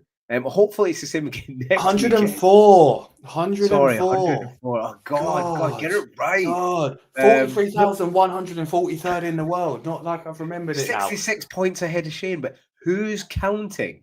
The key thing, let's give this a go because other people suggest it as well. But once the stream's finished, if a few of you can just like comment what you want Shane to dress up as for Halloween, then that would really help the algorithm. Yeah, it would definitely help. An algorithm would know. I'm going to put my suggestion in. I like it. I'll put it in live now. It best be bad. The worse it is, the more chance I have of dressing up as that. But no, Kieran, in the meantime, listen, we've took a lot of time up. Thanks for watching, again, as normal. I'll be back tomorrow morning with Nick Triggerlips for my FDR Decoder, and then more running thoughts or slipping thoughts, as Com says, over the weekend. Kieran, thanks very much. Have a good weekend, mate. And I'll let you say goodbye to the chat before we go. Bye, chat. Bye-bye, all. Have a great weekend.